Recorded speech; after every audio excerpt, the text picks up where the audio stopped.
untuk dijadikan souvenir saat kampanye, teman-teman.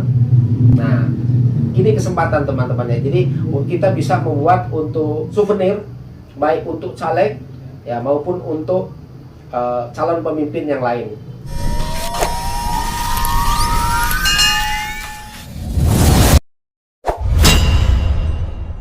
Assalamualaikum warahmatullahi wabarakatuh. Jumpa kembali bersama channel kami K3S Indonesia Maju. Teman-teman, banyak video yang sudah kami buat ya terkait usaha mikro kecil khususnya di bidang persabunan. Baik teman-teman, tentu teman-teman tahu bahwa usaha di bidang persabunan itu sebuah peluang usaha yang sangat baik, teman-teman. Ya, kenapa? Karena masyarakat kita ini menggunakan sabun itu hampir setiap hari. Ya, jadi produk persabunan itu dibutuhkan oleh masyarakat, ya, dari kalangan yang paling bawah sampai yang paling atas semua butuh sabun. Dan terus menerus ya teman-teman. Bayangkan seorang ibu rumah tangga dari mulai pagi hari itu sudah melakukan pekerjaan yang membutuhkan sabun, ya. Jadi mulai sabun cuci piring, sabun cuci pakaian, lalu kemudian produk pembersih lain seperti pembersih lantai, lalu kemudian yang untuk setrika baju. Nah, itu semua dibutuhkan oleh kalangan masyarakat khususnya rumah tangga setiap hari. Jadi pasar persabunan itu dari mulai rumah tangga, rumah makan, rumah sakit dan sebagainya ya teman-teman ya.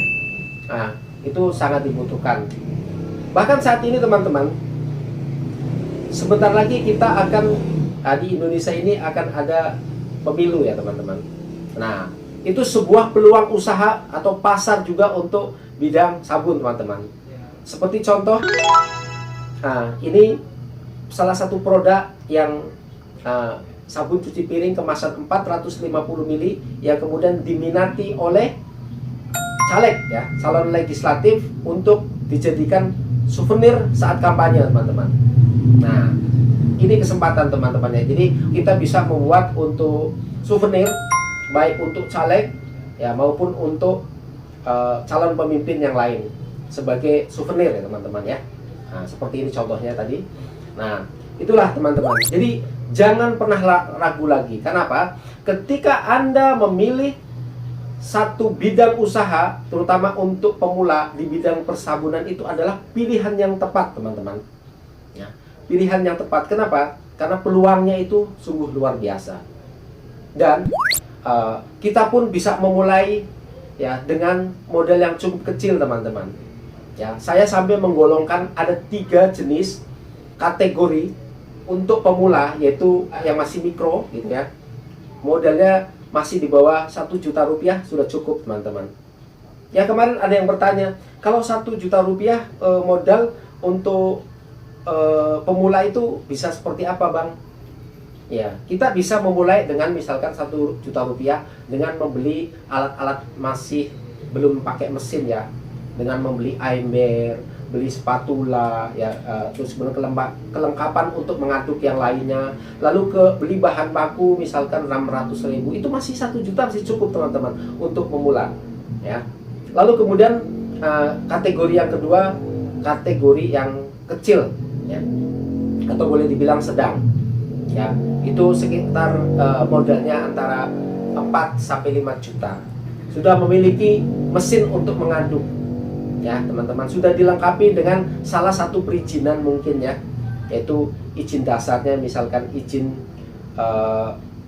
usaha ya, baik berupa PT perorangan maupun IUMK, intinya sudah memiliki NIB, nomor induk berusaha. Lalu kemudian yang ketiga adalah kategori yang menengah ya, karena yang kita sedang bicarakan ini adalah usaha mikro kecil menengah ya. Jadi kategori yang ketiga saya sampaikan adalah yang menengah ya.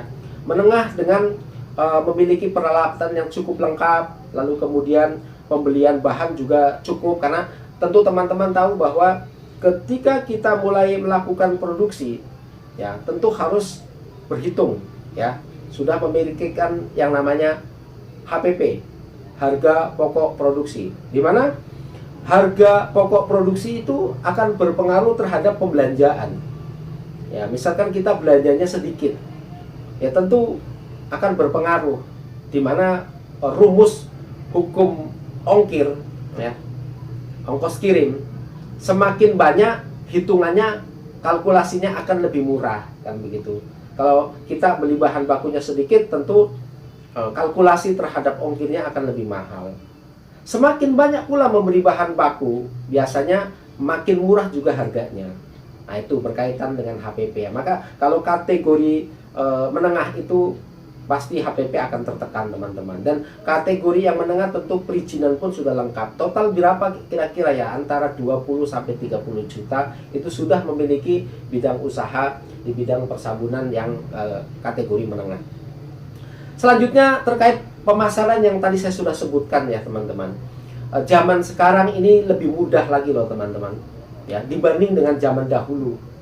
Zaman sekarang ini kita produksi persabunan bisa dilakukan di rumah, di tempat yang kecil, gitu ya. Lalu kemudian pemasaran juga bisa dilakukan secara online melalui e-commerce ya, baik Shopee maupun Tokopedia atau yang lain ya. Artinya begini, teman-teman, ketika kita produksinya di tempat itu, anggaplah kita hanya memiliki tempat berupa rumah petakan misalkan, itu sudah cukup, teman-teman ya. Jadi di tempat itu kita produksi, di tempat itu juga kita memasarkan melalui e-commerce ya.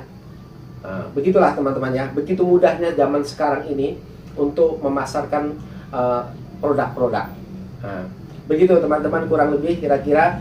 Artinya jangan pernah takut untuk memulai ya, usaha di bidang persabunan ya.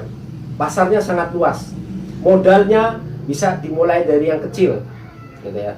Produknya dibutuhkan oleh masyarakat setiap hari, setiap saat. Oke, teman-teman, jadi saya menyampaikan sekian saja ya. Jadi panteng terus channel YouTube kami K3S Indonesia Maju ya. Jangan lupa like, subscribe, komen, bagikan ya, teman-teman. Buat teman-teman yang baru menemukan channel kami, silakan tonton video dari awal ya. Kami banyak video edukasi tentang pembuatan berbagai macam jenis sabun. Dan juga karena saya terutama khususnya untuk sebagai mentor di bidang UMKM, nanti masih banyak ya, teman-teman. Bukan hanya di bidang persabunan, kami juga akan membuat video-video seperti kuliner, minuman kekinian, dari mulai es boba dan lain-lain, juga fried chicken, lele crispy dan lain-lainnya. Tunggu saja, teman-teman ya. Oke, sekian dulu. Terima kasih, teman-teman. Assalamualaikum warahmatullahi wabarakatuh. Salam sukses bersama K3S.